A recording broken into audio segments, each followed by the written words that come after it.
Hey everybody, super excited. Okay, we have Rick Hoffman.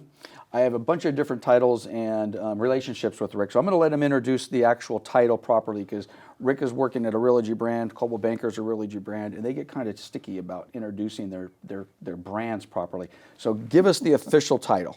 A little touchy. Right now, I'm the managing broker for Pacific Sotheby's International Realty in the Coachella Valley, and still an active independent real estate consultant for the real estate industry. Excellent. And the independent consultant part is kind of where you and I have been touching base over the last, even though I haven't been paying you. Probably at some point you're going to give me a bill, I would imagine. But at any rate, my relationship with Rick kind of goes back to when you were working with Coldwell Banker on the consultation side with brokers and owners, and basically kind of telling us, hey guys, you know, keeping an eye on us, keeping us on the straight and narrow, but at the same time helping us with business plans, et cetera. So Rick truly is one of my go-to people when I'm looking for what's going on here on an industry standpoint. Although I think we did a little bit of a pre-interview. Sounds like we may segue into some of the economic forecasting as well. Sure, So yeah. since that's kind of what our title is here, even though we've intermixed some industry stuff over the last few years, and this is your third visit to us. Third time. And the first two we had you on panels with a few other people. I felt bad because if you're up there with 3 other people and we do 20 minutes and you get to answer half a question and you're off.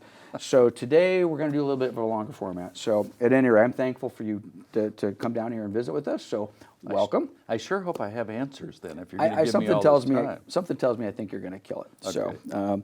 So at any rate, let's jump in, and I don't necessarily have any specific format. We've talked about a few things, but let's kind of start with the industry side. Okay, your background. Managing partners, owning and operating real estate offices, working with agents. So maybe let's step back and review just a little bit. March of last year, COVID, generally the world's ending. Turned out it didn't. It certainly didn't end for our industry. Surprised, like everybody else, as to what happened? I think everybody had a huge caution. When COVID hit, no one knew what was going to happen. We didn't know if housing was just going to stop. Right.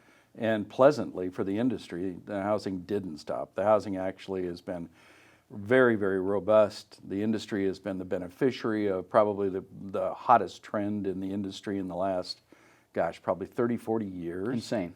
It's insane right now. And guys like you and I, Lance, we've gone through this. I opened my first brokerage in 1978. And so I've seen probably 4 or 5 cycles that have been very challenging.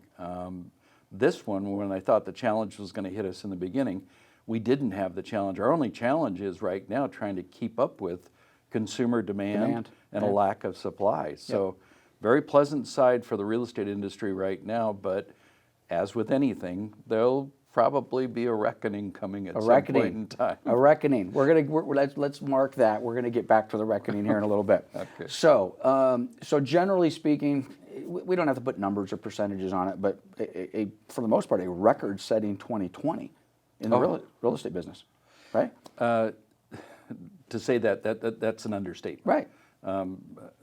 Trends right now, pricing increasing dramatically, number of units selling increasing dramatically, supply dropping dramatically, producing a huge competitive environment. Right. The dramatically of the supply drop, I don't think that can be understated. I mean, this to me, I mean, the data that I'm looking at indicates this is like an all-time low of available inventory on the marketplace.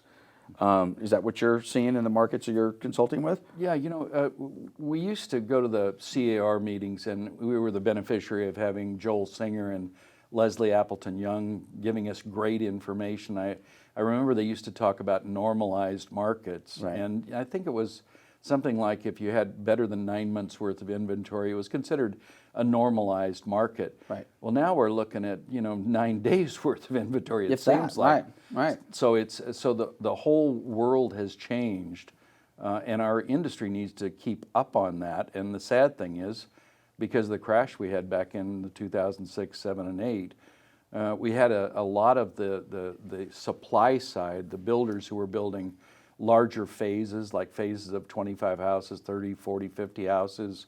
We were cut back so far back to where builders were only doing 5 houses per phase. Right. So we're suffering from probably 10 to 15 years of the lack of building enough supply to satisfy consumer demand. well, I don't want to go down the builder rabbit hole, but just think if you and I were a partnership in a builder and we had any idea of what was going to happen, we could not have built enough houses to meet the demand right now because there's no resale stuff. Now, the economists are going to come in and talk about building and why it's not being done and CEQA and entitlements and all the rest of that. But getting back to the inventory side, it's nuts. I have offices in 4 cities. One of the cities is Moreno Valley. Right now, we're middle of March 2021. If you're watching this at a later date, there's 70 houses available on the market in the entire city. Crazy. Now, you were going back to your entry into the business in 84? 78. Oh, 78. Okay, well, I got into the business in 87, came out to the Inland Empire immediately thereafter. The average number of houses, and I tracked it for 10 years consistently, the average number of houses for sale in that city, now there's 70 houses, was between 1,500 and 2,000 properties. Right. You used to drive down the street and you'd see for sale signs, right? I mean, a lot, everywhere. Okay, so let's flip this and we'll come back to that. Why today, and quite honestly, if you want to go backwards in time, why is there so much demand? I mean, is it interest rates? Is it only interest rates? Why are people buying houses? Nobody's afraid to buy a house? COVID brought in a wild card. And the wild card was that the concept of home became very, very important to the American public. And previous to COVID, the concept of home seemed to be diminishing. We were going down in size, physical sizes of housing. We had people moving back into the urban or into the city centers in smaller housing, condominium type stacks.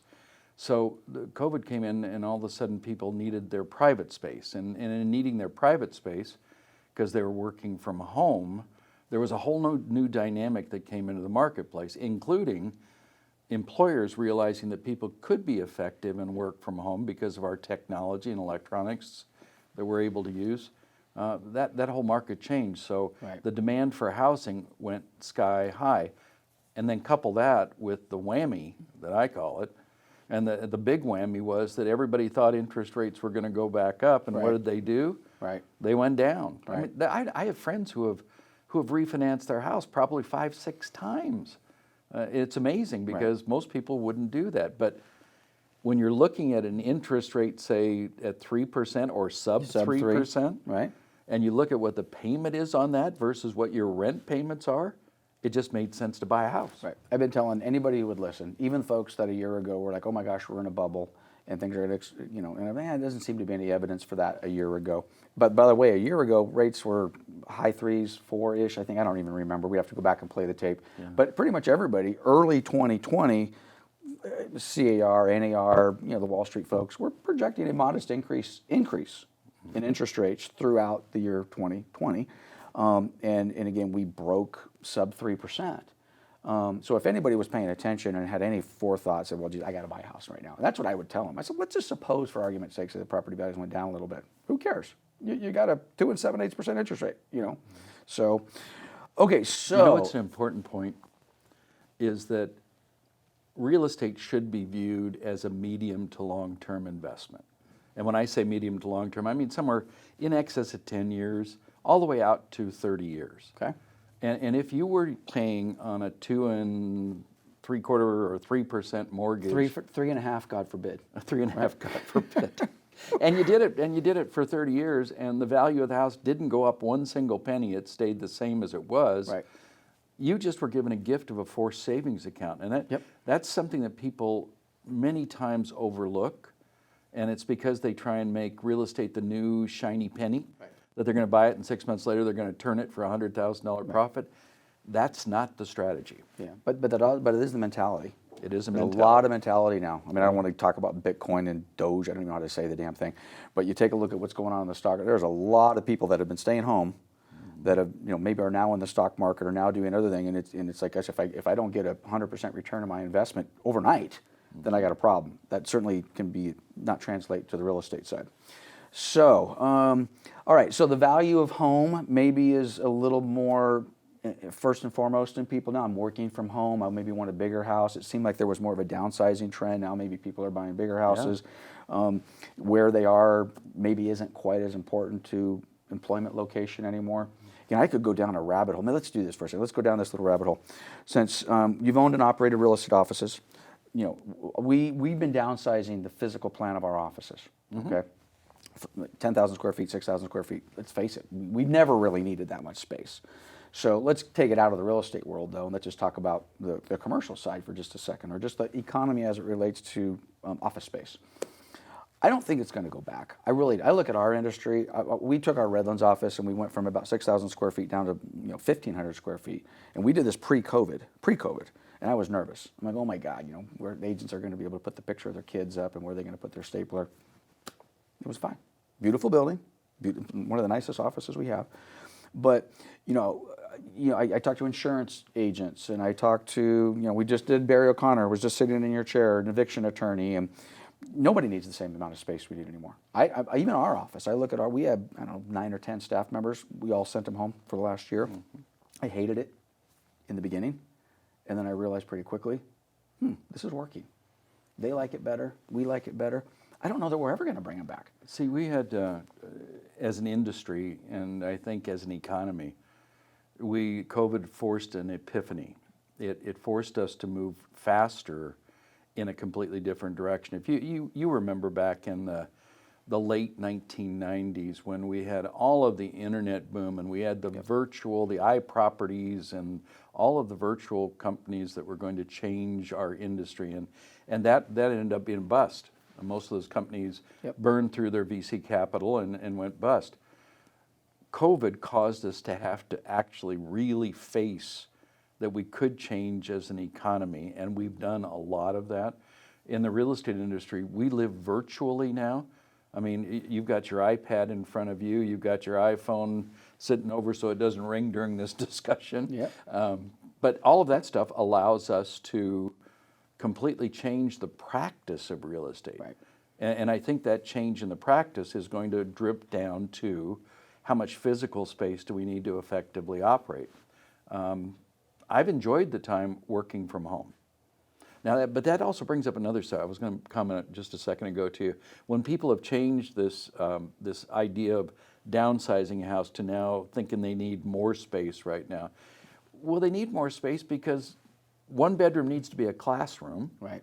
One bedroom needs to be an office. One bedroom needs to be an exercise room. All those things that you went away from home for. Right. They're right under your roof. So Right. you have to have enough space to be able to do that without killing each other. Right. So the comment on the larger houses is because we have different functions going So on. let's just use that as an example. So how much of that is going to go away? Okay, we're not going to, in theory, the kids are going to be back in school, so hopefully we're not going to need a classroom much longer, but who knows? Maybe My we two will. daughters hope that it comes back real quick so that the grandchildren go back to school. There you go. There you go. But the home office, the gym, whatever it happens to be, it's interesting. I mean, this is a bad example for me, guys. But, I've had a gym membership. The gym reopened. Matter of fact, I don't even think they were supposed to reopen. I've gone a couple of times. It's empty. At least the gym I go to. Maybe there are other ones that are actually just going off the hook. But the point being is, I do think we've got some permanent structural changes in our industry as far as how we're going to move forward. Just let's face it, from a technology standpoint, this isn't new. We as a real estate agent, or even running a brokerage, we could do damn near everything remotely, right? Give me an internet connection and a phone connection. Give me a little quiet room, maybe even not so quiet room, I can operate. I'm honestly hoping, a little selfish because we got to pay rents and utilities. I'm hoping that 5 years from now we'll look back and say one of the positives out of COVID is we as an industry realizes we don't need 10,000 square foot buildings anymore. It's forcing, this whole thing has forced us to consider an efficiency, not just as an industry, but as a society. Right. Our approach as a society has changed too, and that's driving this huge demand. Like I'm out in the Coachella Valley right now, and the demand out there for people, not for second homes, but actually for primary residents to live year round is off the charts. Right. And it's because they figured out they didn't have to be on the Harbor Freeway in Los Angeles every morning. They could do all of that from, the comfort of an home office in their sweats. Okay, so let's bring that back to, we kind of went off at a little tangent there. Let's bring it back to the supply and demand issue. Okay. Okay, so the demand is, it is what it is, which is just unbelievable. I mean, the demand to buy residential real estate, maybe commercial, I'm not so much involved in that, is off the charts. Supply, not so much. Do you see some trigger that would get some sellers off the fence, or are we just going to kind of plod forward with? And let's face it, if you're a buyer right now, oh my gosh, interest rates are great, but what an unpleasant experience, right? Which of course then flows back on their agent, because you get 30 offers on one house. You got people writing above full price that are not getting their good quality offers, not garbage offers, and my offer didn't get accepted. What do you have any comments on what might change the inventories, the supply side of that equation? Because I don't. I'm trying to figure out what's the trigger to get sellers engaged. I think some of the reluctance of sellers was just total reluctance and denial about what was going on with COVID, because COVID was, in our lifetimes, we've never experienced anything like COVID. Right. I mean, to say that the United States would be in lockdown, that you couldn't go out and go to a restaurant and have a pizza and a beer. Right. That's something that, my dad, who's no longer with us, would have never believed. Right. So, I don't think any of us would have believed it in February of last year. But I think some of that denial is starting to change. We're seeing out in the Coachella Valley, because we were a very large second home market, we're starting to see people who are realizing that they're not going to be visiting the second home, and they're starting to put that inventory on the market. Okay. And in the last 4 weeks, for an example, we run a very tight and sales meeting where we really talk about the inventory that's coming on. For the last 4 weeks, the listings that are coming onto the market have increased every week for the last 4 weeks within Pacific Sotheby's. Now, a lot of them are sold immediately, but still the opportunities came on. Right. So I think we're going to start seeing the inventory, at least properties up for sale, start to increase, maybe at a slow rate. Right. I think as interest rates start to increase, which they've been doing, they reared their ugly head that they're going to go up a little bit. Yeah. As we start to see that, I think we're going to start seeing buyer demand maybe draw back just a shade. And at that point, maybe we get a breather in the marketplace to where there aren't, 30 offers on a house, where you got 29 people who hate you and one person that loves you. Right. That's tough. Well, that's tough and let's in our face it, industry. if you're a seller, I mean, goodness gracious, what a wonderful thing. Yeah, But we can agree that that's not a healthy real estate market. I mean, 30 buyers lined up, with 29 disappointed buyers, that's just not healthy. That's a problem. And even and again, we'll let the economists come up with the numbers. I ran some internal numbers for last year on appreciation in certain specific Inland Empire cities. We're seeing 20% appreciation in certain pockets. And I think I did Riverside County, which obviously is gigantic and kind of meaningless through the whole county. But I think it was a 21% increase in property in median value year over year. In COVID. We had we receive in the Coachella Valley an economic update twice a year. One of those updates is primarily about residential real estate, and it was just recent, and I was just blown away. The average increase across all of the municipalities in the Coachella Valley for attached properties, condos, was 19%, I believe. Okay, well that jives with. But detached was somewhere between 22 and 27%. Okay. So is that the question to me is, how sustainable is a growth rate of 20+%? Maybe a couple of years, maybe, and then do we have a reckoning? Well, I think isn't that your word you used earlier? Well, I have a term I like. I'd say, because I'm left-handed, so I say there's going to be a left turn. Left turn. I called it a right turn earlier. I got to remember that. Well, you're right-handed. I am. Okay. So the left turn, I think, when it happens, that there is a distinct possibility that it could be pretty dramatic. I don't think it'll be anywhere near as dramatic as 2006, 2007, because we don't have the same issues. 2006, 2007, we had a glut of houses on the market, which actually drove bad loans. Yeah, bad loans. Or that we don't really have that. Although I do have a concern, and in my reading recently, about how many people are taking advantage of forbearance as a convenience versus how many people are taking advantage of forbearance as a necessity. Do you have those numbers? Do you know what those are? No, I don't. Okay. I can't remember what they are. All right, well, All right, we'll keep going because maybe we talk about that a little bit because I'm not seeing. Okay, two things. Let's deal with it now while we're thinking about it. Eviction moratoriums. What does that mean? And we just had what I think is a premier eviction attorney here. It doesn't sound like we're going to be doing a whole lot of evictions anytime soon. I mean, he's basically been out of business, more or less, unless you're just cause. You guys can watch Barry O'Connor's thing on the eviction. We're not going to get into that here. But then let's segue into the oh my gosh, Lance, when this is all said and done, we're going to have a huge amount of foreclosures. The foreclosures are going to be back. All these forbearances. I don't see that. I don't see that. Certainly, again, maybe I'm a little closed-minded, and I'm only looking at what I'm looking at, which is my little Inland Empire market. And we've got people all over the country watching this video, so do your own research. But I'm not seeing that. So on the mortgage forbearance side, whether people just saying, hey, I've got an opportunity to, what are we doing, by the way? Are they taking mortgages, and the concept is we're going to kick them to the back of the mortgage and you pay them off when you sell? Yes, yeah. Okay, yeah, so, which, I don't know, maybe for some people that operates well. Well, if you're at, if you've got an underlying 2 3/4% mortgage, that probably That's money well invested. That over 30 years or a remaining life of a 30-year loan, that's probably as good as you can do anywhere for a return. For sure. Okay, but the forbearance, I don't believe anybody really knows. Right. We don't know what that shadow inventory could be with the forbearance properties. It could be something meaningful that right at the beginning would solve a lot of problems on demand. Okay. So that could be a reasonably good thing. Or it could be more than we can handle, and it could stabilize or drive down prices a bit. I believe that we're going to see a correction like that at some point anyway, because in our term in the business, we've experienced those corrections previously. They happen. Just that they didn't happen. We never had them happen as violently or in the amount that happened in the 2006, 2007, 2008. But when I think a lot of people hear forbearance, though, when I'm talking to non-industry people, or maybe even some agents for that matter, they tie forbearance to foreclosure. Okay, it's almost synonymous. And I was like, well, hold on. Okay, let's just suppose we've got. And by the way, I don't want to minimize it. There's probably a fair number of people out there that have had some extremely difficult times. I'm in the restaurant business. I'm in the entertainment business. I own a movie theater.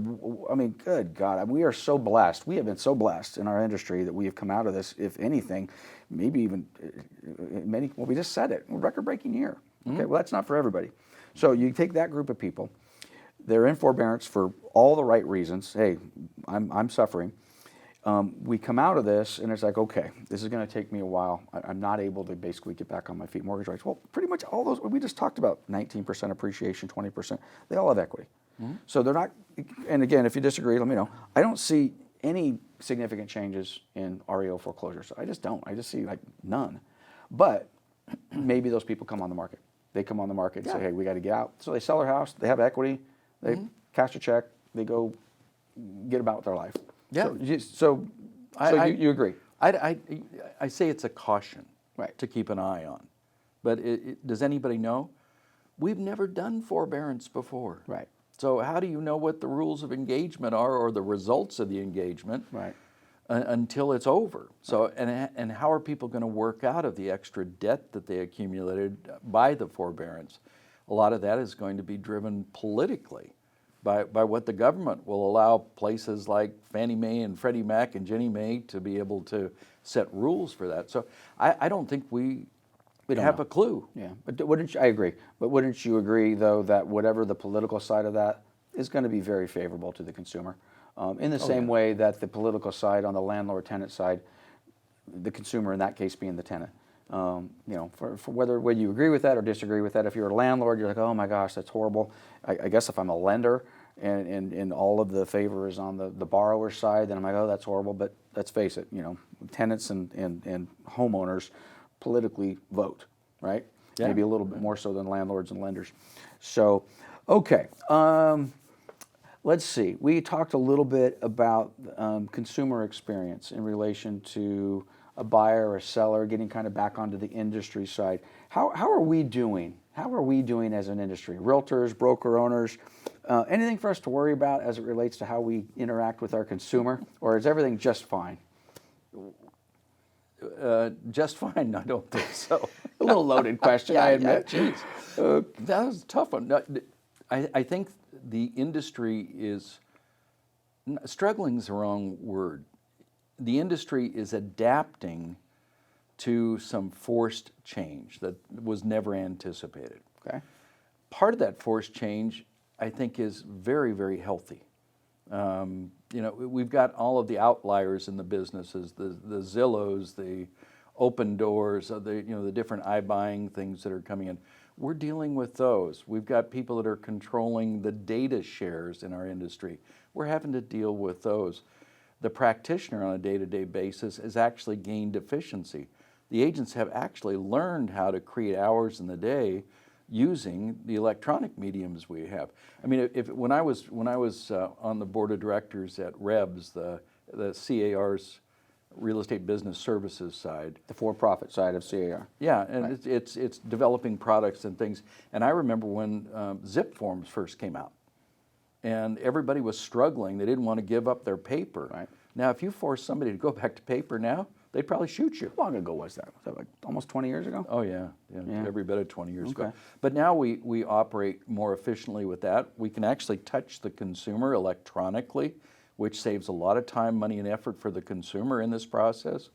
If we do it correctly and we stay in touch with them, we can kind of allay their fears when they're going through all this stuff. And consumers are fearful right now. Right. So I think that in total, the COVID crisis has moved our industry to a more professional basis. Doesn't mean that we don't have members of this industry who are inappropriately taking advantage of this market. Right. But for the most part, I see the agents that I'm in daily contact with becoming better professionals, having to keep up on their tools, actually having to be more prepared for their discussions with either sellers or buyers with actual good data and good information. Right. Now, I think that's healthy. It is. Yeah. Well, and the competition for that is so fierce, whether you're a CMA provider or whatever it happens to be. I mean, let's face it, the consumer is expecting, I would think the consumer is expecting top-notch platinum service and presentation materials, So, I mean, it wasn't that long ago we'd log onto the MLS and there'd be 4 people doing an appointment, assuming the seller, and we'd all pretty much show up with the Same exact stuff. same thing. And oh my God, maybe my comps were a little, maybe I got a bigger circle than you, but the presentation was the same. And then we started doing cloud CMAs, and Coldwell Banker has some fantastic stuff. And now they got Moxie. It looks beautiful. God, I would be embarrassed to present something to a seller today that I was proud of, a couple of years ago. And if I wasn't embarrassed, I'd be nervous that, oh my gosh, the next agent in is going to have something, a better presentation, better data. That's a great comment. And I think we, as an industry, had to up our game.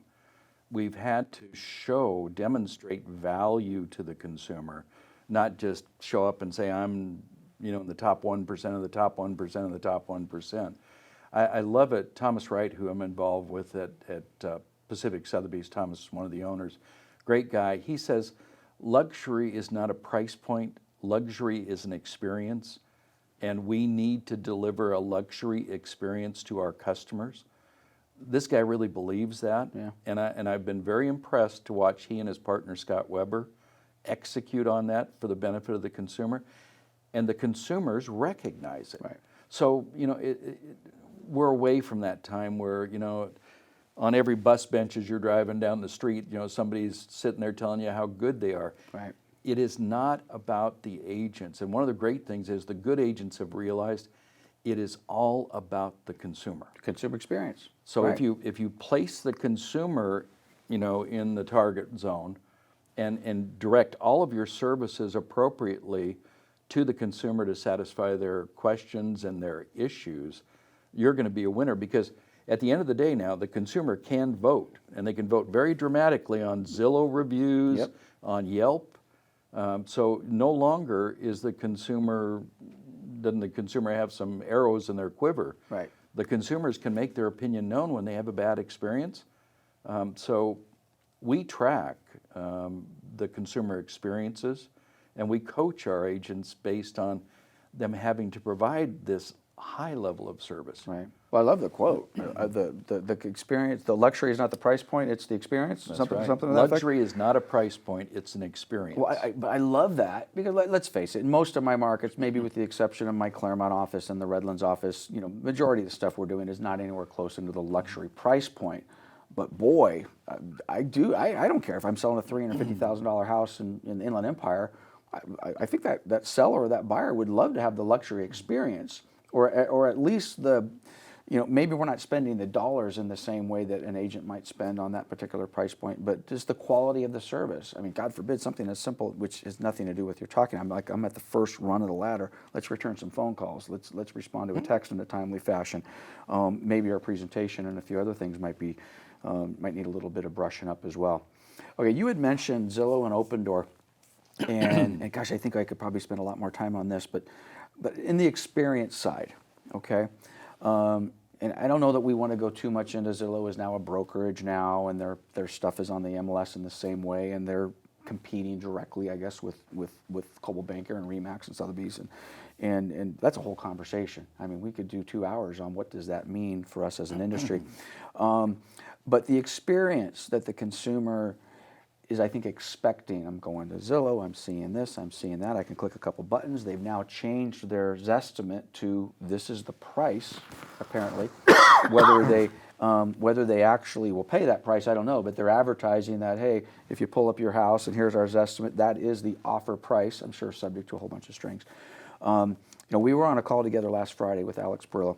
I'm not sure what Alex's title is today, but Alex is a great guy, and he is an industry guru. a guru. Okay, Yes, so he that's his He title. is. Great guy, guru. Yep. Every title you could possibly have at Realogy and Coldwell Banker, and probably a bunch of others that you know that I don't. But he had talked about a one-click, I think, buying experience, basically. That he seemed to think is really not an unrealistic thought, and maybe not all that far away. An Amazon-type experience. This is what I want, put it in my cart, click to buy. Obviously, there's some more things that need to be done to execute the transaction. But in effect, saying we kind of take what we have known to be our profession and kind of turn it into an electronic digital format, and then maybe the people behind the scenes maybe aren't as professional. They're more order takers, which to me and you, I'm sure we're like, okay, well, that's an opportunity for us. Let's suppose that happens, and that's a segment of the market. Well, the rest of us, as long as we're providing a great consumer experience, the luxury experience as the experience, not the price, I'm going to work on that, then there's still a place for us. But I want to use Opendoor, for example. I think I said this at the forecast 2 years ago, and I'm still waiting for this to change. When Opendoor first came to the Inland Empire, they were fooling around in Phoenix and Arizona, a few other markets, and I had heard of them at Inman, but I didn't really know who they are, what they were doing. But they had their first property that they had acquired in the Inland Empire. In fact, it was in Temecula, right down the street from where we are in the studio. And my son Drake went to college with one of the guys that was doing something over there, and Drake, I think, had brought it to me and said, hey, there's this and that, and by the way, there's an opportunity to partner with Opendoor, brokerage partners. So I'm like, hey, let's do it. Let's jump in bed with the devil, right? Why not? We do it all the time. But at any rate, so long story, so let me get to where I was. So I went and looked at this property. I pulled up. I had my realtor hat on, but I very quickly thought, let me put my consumer hat on. Let me put my buyer hat on, which I did almost immediately. I pull up, I see a sign, Opendoor for sale. Open, basically, I think the sign said open 7 days a week from 9 to 5 or something like that. Yeah. I'm like, well, what does this mean? So I got out of the car, house is vacant, of course. And there's a little instruction on the tape to the front door. And it basically the instructions say, would you like to see this house? If so, text this number to this number. So I text this number to this number. It texts me a code which opens the lockbox. I'm not on it. They don't know who I am. I'm now in their house. I'm in it. So from that perspective, I'm thinking, if I'm a consumer, I like that. Okay, I don't have to call an agent. I don't have to wait for an agent to call me back. I don't have to. It doesn't work on all properties, obviously, if it's occupied. But I'm thinking, wow, this is a luxury experience. Maybe, So I'm thinking this is pretty cool. Then I go in and I do my thing and I figure out how to close the lockbox, which I didn't have to figure out because they figured it out for me. And then I got a text. I think I got the text before I got to my car. And it basically said something to the effect, do you like this house? Would you like to purchase this house? If so, Alex Perillo, click this button. So now Open Door kind of exited the market a little bit with COVID, as did all the iBuyers. Yeah. They're back? Are they back?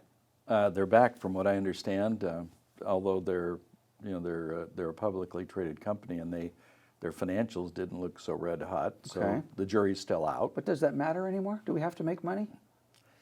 Well, yeah. That's a great question, Do we? because there's a lot of guys. I know who- we do. I have to. Yeah, I still believe in profit. Okay. I think profit's a good thing. So, I was going to make a comment on the lockbox.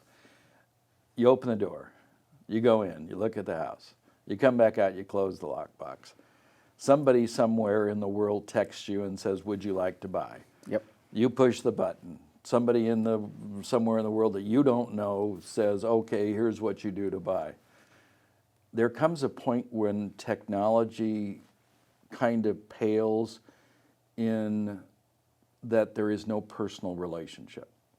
And I still believe that when we buy commodities, and a house is a commodity, that it helps if there's a personal relationship that's been built that allows a person to believe in the credibility of whoever's pitching whatever they're supposed to be buying. Right.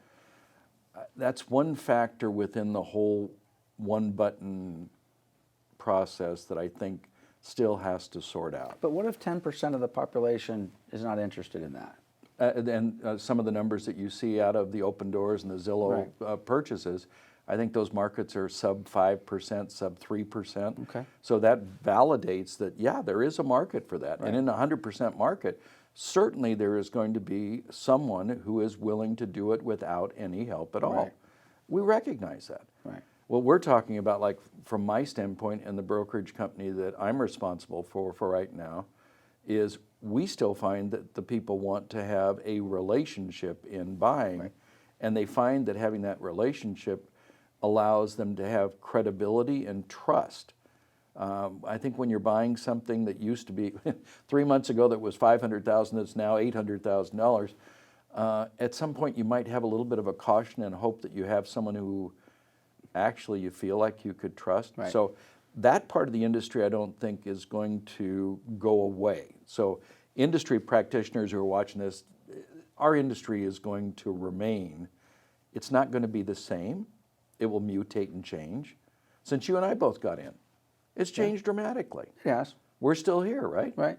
We're still doing what we like to be doing. It has changed, I agree, but matter of fact, I guess I got to qualify it because I did an interview yesterday, and I think it was with Mark Dowling, and I'm like, but has it really? I mean, the stuff, generally the stuff, and if you disagree, then disagree. The stuff that worked for me as a new agent 30 years ago, it's just as good today. There might have been some periods of time where mailing out postcards or farming or whatever weren't quite as effective. But I got to tell you, man, if you're doing direct mail, that old marketing technique, the agents that are doing direct mail in my market are killing it. But maybe people are home and oh well, look at this. You can't send one postcard. Obviously, you got to do it more than once or twice. But it does feel like some of that old stuff still works. Do you remember how I used to preach to you guys, all of you, that direct mail works and you needed to have everybody adopt it? And what did I say? It didn't? Well, no, you were one of the progressives. You were doing good, but I was progressive that direct mail works. Yeah, right. So literally, I designed with my partner Fred Salzer, designed what I consider to be the first effective direct mail program for real estate in 1979. Okay. It still works. Of course. Now, does the product look anywhere near what it looks like in 1979? Right. No. Of course not. No, but what's happened is it's improved. The distribution of the product has improved. So when I say that the industry will continue to mutate, it will mutate. The things that work will stay working. They might change a little bit here and there. Is someone who makes phone calls and finds someone who just found out that they're being transferred from Canyon Lake to Phoenix, Arizona. Does that phone call, if it comes at the right time, allow a real estate practitioner to have a potential opportunity? Yes, it does. Right. As with anything, the world is not a one-step process. Marketing of any product in any industry requires what we call reach.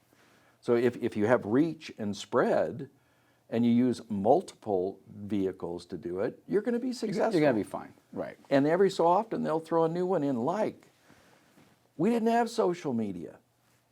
My God, people, if you go on Facebook and people see things about houses, they jump right on it and respond to the agent who put something on about a house, and they end up selling a house out of social media and Facebook. Right. Or your Twitter accounts. Or just the ability to connect with people on a personal basis through an email system where I send you a note and say, I mean, how would you feel? I send you a note, I haven't talked to you in 6 months, and I send you a note and I say, Lance, I was just thinking about you, how are you? Right, it's amazing. Matter of fact, that just happened. Chris Thornburg, our keynote speaker, he's coming up here at the end. I didn't even know this, but my boys, Drake and Drew, you guys know we all work together. If you don't, Drake and Drew, my boys, will work together. And a while back, we said, I think Drake said, hey, he ordered thank you cards for all of us, old school thank you cards. And it was something I think I might have said, but hey, do as I say, not as I do, because I wasn't writing a lot of thank you cards. So at any rate, long story short, I'm on the phone with Chris confirming this, and he had said something about Drake. He says, I don't even know what he said, some smart ass comment about whatever. And the follow-up, and I'm, what are you talking about? He says, he had the coolest experience. Drake had asked him to do something, write a review, which is a whole nother conversation. Yeah, Had asked, hey, would you please say something nice about us on our property managed, because we manage some properties. And he did, and Drake sent him a handwritten thank you card. He's like, dude, I haven't gotten a handwritten thank you card in a very, very long time. And it was pretty damn cool. Made an impression? Made an impression. Well, here, we're talking about it. I mean, I'm talking, it's part of our interview. Something as simple as a handwritten thank you card, which back in, when we first started, that was kind of the staple of what we did, at least if you were good, right? I mean, you were writing thank you cards all the time. Yep. So. But see, that's why there's an old saying, everything old becomes new again. Right. And it becomes new again in potentially a slightly different format. But there's one thing that technology is not going to replace, COVID is not going to replace, a complete change in our society is not going to replace, and that's the personal touch that goes between it. You and I are friends, and our friendship will never change based on if we have another COVID or whatever. So the ability of an industry to adapt to that and quit chasing the next shiny penny. Right. You know, that luxury is an experience, not a price point. Right. If that experience means that you go back and you touch your customers, I don't know if your company did it, but I am such a big endorser of a real estate program called Ninja Selling. Oh, yeah. Larry Kindle, great guy, number one. Peter, the whole gang. Yeah. Peter Parnick. All relationships, one of my building buddies. trust, right? Right. Yeah. Yep. If every real estate practitioner right now could could take advantage of experiencing a ninja installation, they would find out that relationships are still the core of any successful business endeavor. Another commercial for Ninja Selling, Larry Kendall, Peter Parnig, the team. Anybody who watches this that wants an information about that and an introduction, call me or email me, and I can give it without qualification. It's the best thing I've seen in my entire career in real estate, and it applies to life too. Yeah. Okay, we're gonna have to wrap this up. But let's take Ninja Selling, customer experience. I mean, I'm gonna come back to Alex Perlo, the guru. Yeah. Another thing that he said last Friday, which oh my God, it just sounded so amazing. He said something I'm paraphrasing, something to the effect, I don't know why all you agents are buying leads, because if you've been in the business for any period of time, and I think 2, 3, let's just say 5 years, okay, you probably really should not have a need to buy leads. If you're doing the Ninja Selling stuff, if you've got a database, you're contacting your people, you're doing that because that's relationship, that's building trust. And the reality is you'll have more business than you know what to do with those people than these random leads that have been, in theory, been pushed out to 15 different agents. You know, the Larry, I think I'm going to misquote this, but there is a statement in the Ninja program that your next 4 transactions are in your last one. Right. And that just means that you're giving service, and you're giving service above the level that the consumer expects. So you're wowing them. Right. You're giving them that luxury experience. And I don't care if it's a $200,000 first-time condo or a $20 million estate. if you approach it giving the consumer what they need, want, and love to get, this industry will still be healthy Gonna be 100 just years fine. from now. Yeah. Okay, let's get away from the industry stuff. Okay. And put your economist hat back on. The reckoning, the left-hand turn. So let's end on a positive note, shall we? Yeah, sure. So before you answer, I used to get a little. Actually, I still do. Lance, your forecast. What do you only put on people that say positive things? Not true. I mean, that's how I got to know Chris Thornburg. I mean, my God, this guy dropped a nuclear bomb on everybody back in 2005 and said, put on your seatbelt, there's a reckoning coming. Yep. Nobody wanted to hear that unless you were an REO guy like me. Okay, so I don't want to put words in your mouth. I thought I heard you say we might be in for a bumpy road at some point in the future. So what do you feel is happening in this market? A year, 2, 3, 5? What's going on? Well, the only constant in life is change. Right. So the person who says right now this is never going to end. Right. Oops, bad statement. I mean, everything ends. If agents, if we're speaking specifically to agents right now, if agents prepare right now and go back to doing the fundamentals of the business correctly, the change will not impact them at all. In fact, they'll probably do better. Right. Because the majority of people will still be out chasing the shiny penny or complaining because the sky has fallen. So remember Johnny Carson on his shows when he used to do Karnak the Magnificent? Yes, shish boom ba. Yeah, so Yeah. I can do Karnak the Magnificent. You kind of look like a Yeah, little. thanks. Yeah. So what is the prognosis? How the hell do I know? Right. But one thing I do know is it will change. If you're prepared for a change that is not all sugar plums and roses, if you actually are prepared for a change that might be a shock, then if it doesn't come, how are you going to be? Right.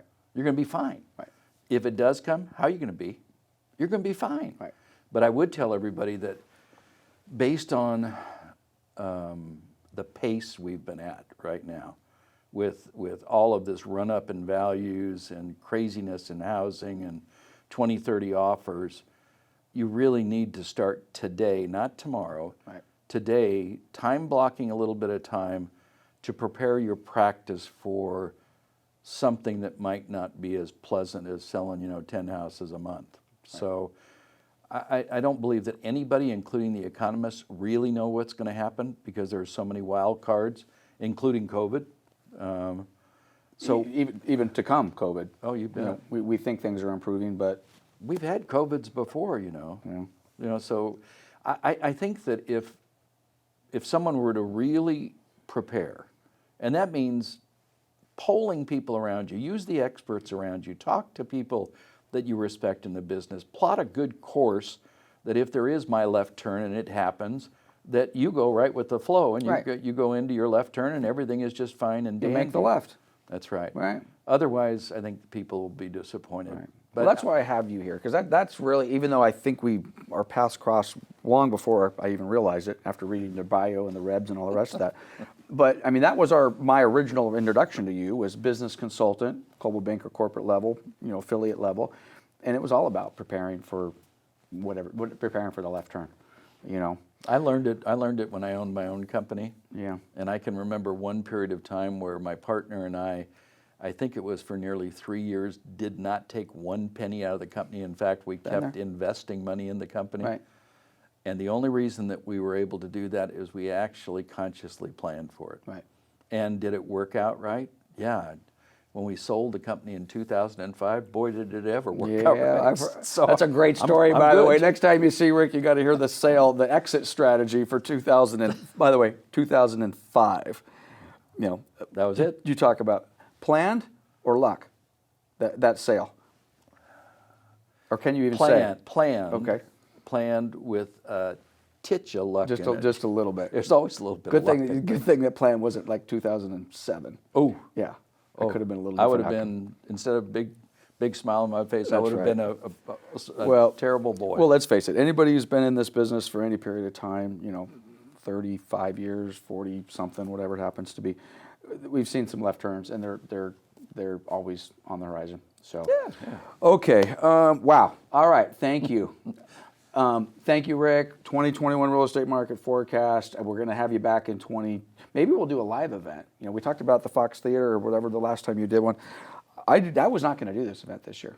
I wasn't going to do it. I was just going to forget it. We'll wait until we can go live somewhere. But it's an industry change. I mean, here we are in studio. You know, and we're this is the way of the future, by the way. Yes. And I think in our Yes. business, you know, embracing social media, embracing video, embracing quality video. The postcard that we sent, the video that we recorded 5 years ago. This one's much better. Going to be a little different. So close us out. What do you got? Just a compliment to you. I know that this is a passion point for you to do these every year. And I think that the industry, and in particular Riverside County, benefits from your passion to do this. And I know that you do it all on your own nickel. And as a compliment, you're an industry pro. And industry pros always make a reinvestment back into their industry. Right. And you do a very admirable job doing this. So I'm proud to know you. Well, very kind. It's mutual. All right. Thank you, Rick. And we'll have you back next year for sure. Okay, fist And bump. You COVID. got it. You got it. All right. All right, Thanks. buddy.